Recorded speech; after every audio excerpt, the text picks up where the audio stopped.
Greetings, YouTube. Danny Staten here on the Daily Dan Blog. Today I got a good one for you, boys and girls. Check this out.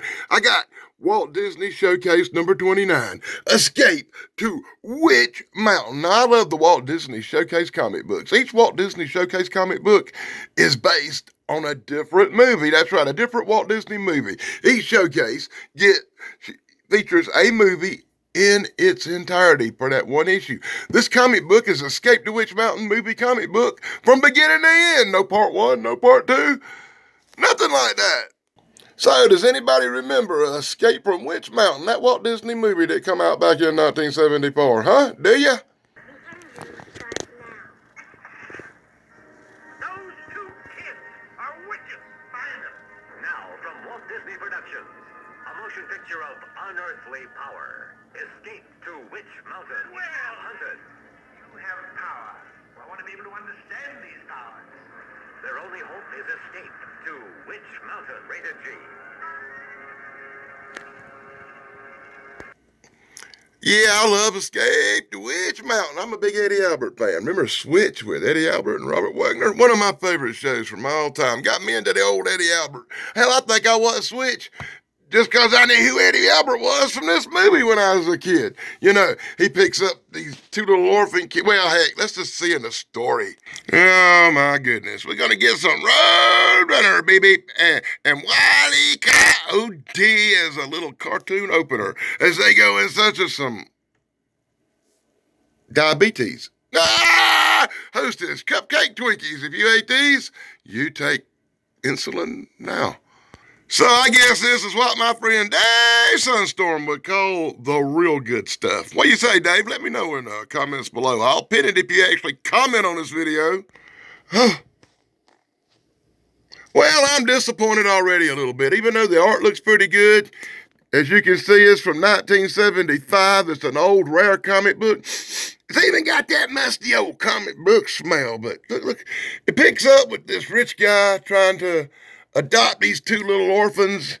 And the rich guy suspects these little orphans have powers because he's heard stories. And oh my God, it jumped a good 30 minutes into the movie, 20 minutes into the movie with the beginning of the comic book. That irks Daily Dan. So the comic book didn't even cover where the little red-headed kid from Sigmund and the Sea Monsters showed up, tormenting him and being a bully, and he gets a handful of his own medicine. That's where these little alien kids reveal their powers. That's why the rich guy gets so interested, because he wants to learn about them. See, they didn't cover none of that in the comic book.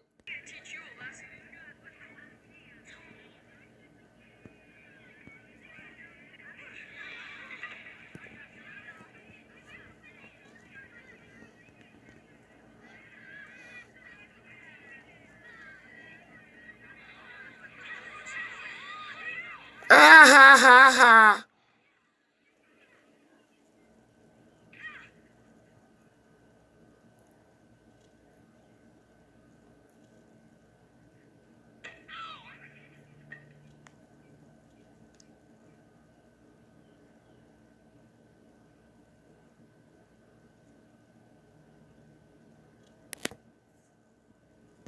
Sorry about that. Daily Dan hates loose ends. So before we even get started, you see, these kids done had some adventures. They done shut off they had powers. The old guy in the limousine, he done got interested. So that's why he's adopting them. And now we're caught up. So let's move ahead. So in full panels, brought to you by the Daily Dan Blog, we're going to see old rich guy adopt some kids. We're going to see crazy shenanigans ensues as Mac crashes the car. Oh my goodness. Whatever will we do? And in full panels, brought to you by that damn blog, we see old ugly guy plotting. We see old ugly guy talking about we gotta get these kids to use their powers. We see old ugly guy going to see the lady to adopt these two precious children. And look how he made the old guy look. That was Ray Milland in the movie. You know what I'm talking about? Ray Milland from the Frogs and stuff. But in here, they got that guy looking like the Penguin. So I'm just going to call him the Penguin from now on. Does that sound cool to you? Well, anyway, the Penguin trying to adopt the kids. And this is one of the parts about the Escape to Escape from Witch Mountain that I really loved was the star case. This is the little star case that this chick had on her arm since their ship sank in the ocean. And it's like a trademark thing. Nobody understands what it is, but she won't let go of it. It turns out to be important because it's got a map inside of it later on. Let me clue you in. So the penguin adopts the kids and they head off to their new home. Wow, then we get these ads for these really cool super here-on embroidered cloth patches to sew on your jacket. Hey, I actually had a few of these. I tore up a lot of clothes. My grandma would order these things and sew them all over my clothes. I had patches everywhere. Sewing Full Panels brought to you by the Daily Dan blog. The kids head towards the house. The kids adopt a really cool black cat that Tia, the girl, can talk to. And to give you a quick little catch-up as we look at the panels as they get their new home. The only thing these two kids remember is floating in the ocean after a shipwreck. They were on their way from another country when the ship sank. They were rescued. They were put in an orphanage. And nobody knows who or where they came from. But the secret is that it wasn't a ship like a boat. It was a ship like a spaceship. These little kids, some aliens, and they can talk to horses. And they love horses. So in full mind-blowing panels brought to you by the Daily Dan blog, we're going to see Tia talk to the horses. We're going to see them say, this place is awesome. It's like a dream. They got every toy in the world they could possibly imagine. They got their own puppet shows. As the penguin watches them on hidden camera. He's waiting to see them use some of that power that they refrain from using no matter what. He's upset. The penguin says they must. They have the psychic power. Why won't they use it? We have to trick them. So they give them a big-ass meal. They're going to feed them all down. Ain't that cool? And Tony and Tia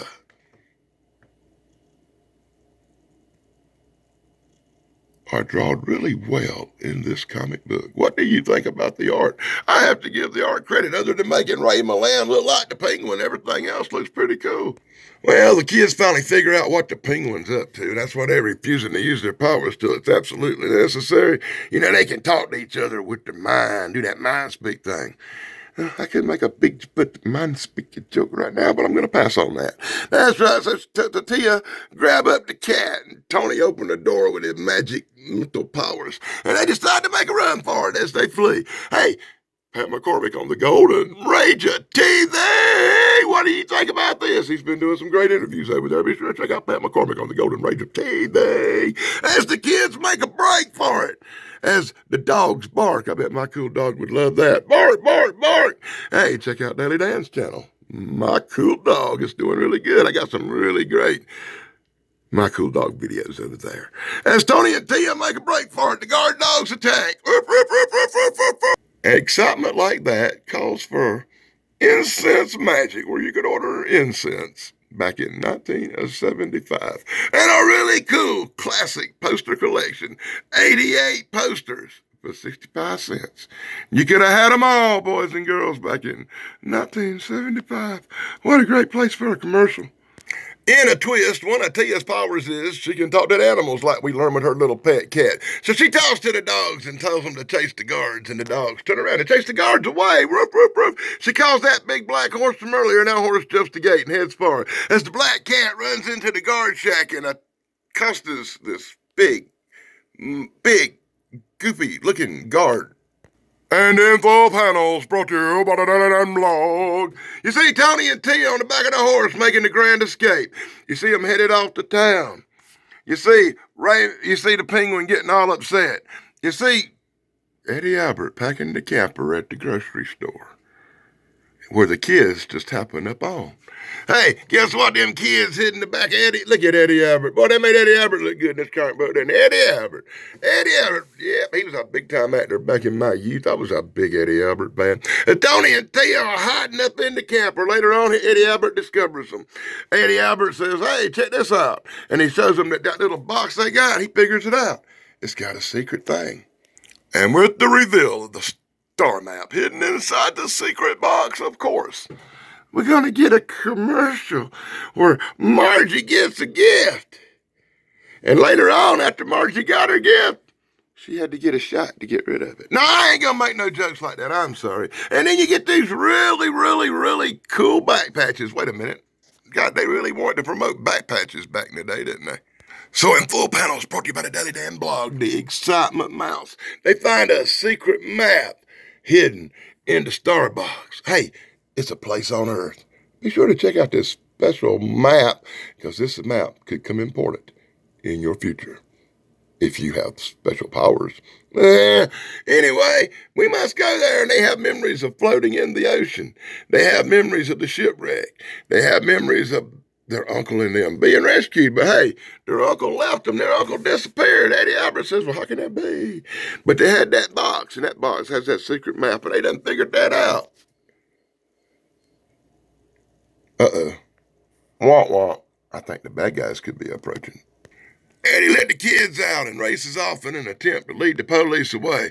But the police and the bad guys had anticipated that plan, and Tony and Tina getting nabbed by the law enforcement. Get it, I got you down and lock you up in the jail cell. Yip, yip, yip. And then we get commercials for fun time magic tricks and other cool stuff. Sneezing powder. I bet that causes cancer. Why would anybody want to get sneezing powder? Look at all the cool stuff you could have got, though. So in Full Panels, brought to you by the Daily Damn Blog, the dismal nightmare continues. No, I'm just kidding. I actually like this comic book. I think it's pretty cool. What do you think? Let me know in the comments below. As Tony and Tia are locked in jail, and we know that ain't going to hold them. Click. Because they got the powers. They got the powers, and they start making things fly. They start making coats and brooms beat on him and keep him distracted. They let bears out of cages to chase people. They doing all kinds of hovack in this town as they make their escape. And hook back up with Eddie Albert over to the cabin. Over at the cabin, Eddie Albert, Tony, and Tia, they plotting their trip to Witch Mountain. But suddenly the bad guys show up. Tony, Tia, and Eddie break out the back door and hit the RV, headed on out as the bad guys try to go in the front door. The bad guys turn to get back in their limo to pursue, but there's a giant bear in there. They left them a bear to keep them occupied while they made their escape. What a brilliant move as Eddie, Tony, and Tia escape. As they head down to Stony Creek. Stony Creek. Why is that so familiar to me? Ain't that where Bigfoot lives, Stony Creek? Oh, wait a minute. That's another movie I'm thinking of. That might be another comic book I'm thinking of. Sneak peek at what I might do next. Wah, wah, wah. I found another Bigfoot comic book. So, the excitement continues as the Penguin has took to the air to chase the RV containing Tony, Tia, and Eddie Albert. I have to say, when I actually saw that movie for the first time, it was like the first introduction, really, that you had to alien kids from outer space. It was an interesting idea, you know. And then you get into stuff like Chariots of the Gods and all this stuff. It really was cool back in the day. But this really was the first movie, I think, that introduced the idea of children, aliens coming to space, coming to Earth. What do you think? Let me know in the comments below. As Tony, Tia, and Eddie Albert race to escape to Witch Mountain. But Tony has to take control of the RV, and it takes to the air and flies. And one of the corniest scenes from any movie that ever existed, the flying RV. And everybody's running off in the water looking at the flying RV. The helicopter tries to chase the flying RV, but it gets a little taste of weirdness, and it gets turned upside down. They turned it upside down. I bet that could be dangerous. I wonder how they actually filmed an upside down helicopter, by the way. Anyway, yeah, they've been making a landing now. And as it comes in for a landing, we get to see some of Ron's sea monkeys. I bet Ron was upset when his sea monkeys did not look like this. What do you think? Let me know in a comment below. I hated sea monkeys. Nasty, smelly little pieces of.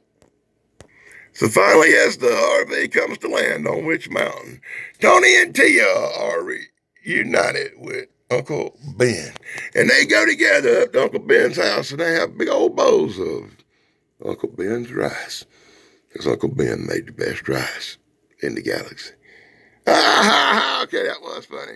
Uncle Ben thanks Eddie Albert for bringing them kids up to Witch Mountain. And Tia gonna make sure that she leave Eddie a pet, and she gonna leave the black cat with him. Ain't that cool? So finally, in the end, at the end of the comic book, we get what we've been waiting for, the big payoff. Upside down helicopters and bad guys are on the way.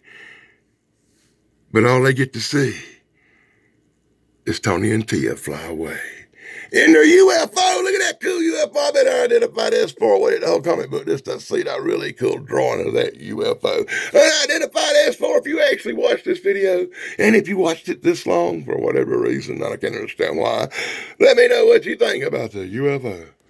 It's UFO. With the little glass top like a boat. Oh my God. And this guy's going to chase the UFO off into the distance as Eddie Albert drives away with his cat. Meow, meow, meow. He will miss them. Sadly, he will miss them. As he drives away, then, oh my God, then you get the ever more back patches. This dang comic book, boy, they want to sell the heck out of these back patches and them dog tags, and that's what they done in this comic book. Let me give shout outs to my real good friend Dave Sunstorm here on YouTube, his brother Steven Sunstorm, the Good Stuff Brothers. Let me give another shout out to my real good friend Pat McCormick over at the Golden Rage of TV here on YouTube, doing interviews with all the retro stars of the past. Be sure to check him out. My friend Thrash Pondo Ponds, with a special congratulations to Ian over at Retro Serial. I hear you got married. What poor girl will have to suffer through you? Only the world will tell. And as we check out the back of this comic book with Toy Soldiers, BK on the air, I remember you too. Big guys, 45s, what y'all mean?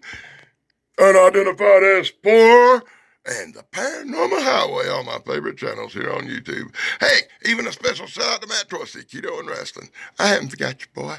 And that's my look at Escape to Witch Mountain, number 29, Walt Disney Showcase, where they showcase a different movie each time. And this time it was orphan castaways use their supernatural powers in a desperate search for their true identity. I hope you enjoyed Escape to Witch Mountain. Be sure to let me know in the comments what you think. Be sure to like, subscribe, and ring that stupid little bell. And until next time, vlog over, dudes.